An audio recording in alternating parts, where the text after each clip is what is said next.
right, we're going to use percents in real life all the time.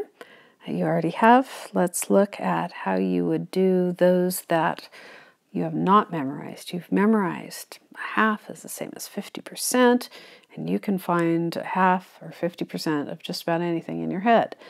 We're going to worry about the ones where you can't do them in your head. So let's break this down. And let's look at what this really means. So when we are using a percentage, we always want to think of it as being a part out of a whole. Sometimes the part is more than the whole because we said we can have more than all, especially when it's something your friend says too much of. She doesn't actually say it all the time, but we can pretend that the all that we thought was all the time really can get bigger. So that part can be either less than 100 or it can be greater than 100. We can graph it on a number line. And as in all the other double number lines, on one side, either the top or the bottom, you put one type of measurement. In this case, it's the measurement of 100 always. Percent is always a measurement of 100. And at the top, it's how much out of 100. So we say what part out of 100 is equal to what part out of what whole. So what might that look like? Let's say it was 30 out of 100, or 30%, is equal to, and let's choose something that's,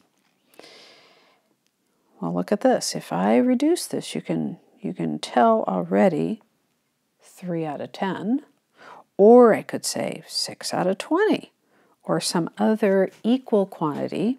So I could ask the question, what percentage of 20 is 6? And of course the answer would be 30%. I can put it on a number line by showing it this way. I have 30%, which is to here, and this is how much I have out of the whole thing. And I could just write this in. I have 30% of the whole. So that's how I could model what I'm talking about. All right, let's move on. Now let's put it in a table. So notice I've got the number 100 there, and I have the whole thing increasing more than 100 and decreasing at various intervals. You could have it decrease to any amount. The whole thing could be anything. Either greater or smaller than 100, but when you use a table, 100 has to be in there someplace. And every time you change your ratio of part to whole, it has to be equivalent. So let's take this idea of 30%. So I'm going to put 30 here. Well, okay, I think in your head you could figure out what half of 30 is. So half of 100 is 50, half of 30 is 15.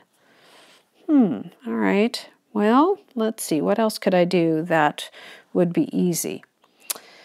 I could take off the zeros and I could say 3 out of 10 is the same as 30 out of 100.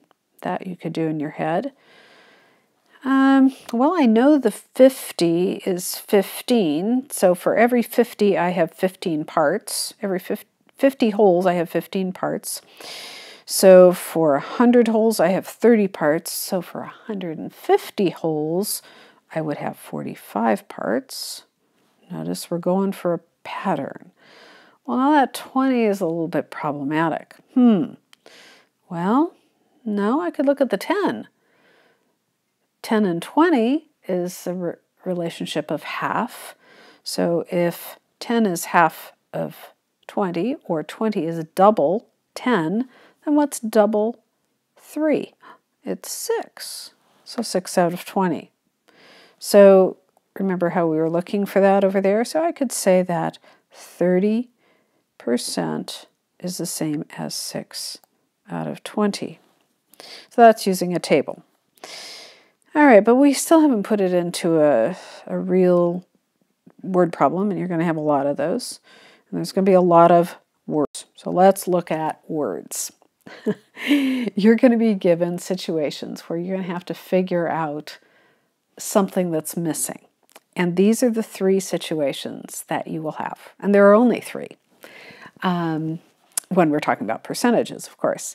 And we've set them up with equivalent fractions. So you're very familiar that you cross multiply and divide to find answers.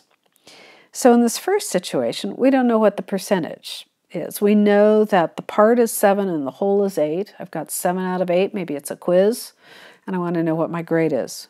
What percent of 8 is 7? Write these down because there's going to be a pattern there, and I am going to want you to express the numbers in words. So that's how you'd say it. What percentage or what percent of 8 is 7? What if I didn't know the part? Then I would say, well, 87.5 out of 100, or 87%, is 8 of what? 8 of what number? So 87.5% of 8 is what? The last thing I could ask is, well, what's the whole? I know the part, I know the percentage, I just don't know what it's out of.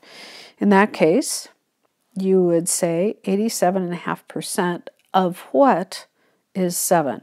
You notice I'm always going in a pattern, and the pattern looks like this. I start here, and I go here, and I end up here. So I always say it in that order.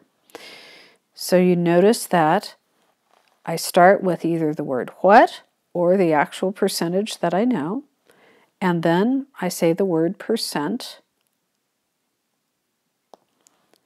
Then I use the word of, because it's always of a whole. So then I look at the whole and I say the number, that's the whole. And then I use the word is right here as I go up, is 7. So if I were to make this a statement, not a question, let me stick it right here, I would say 87.5% of 8 is 7. So my grade was 87.5, which is a B+. All right, so you're going to use these tomorrow, so I hope you took really good notes.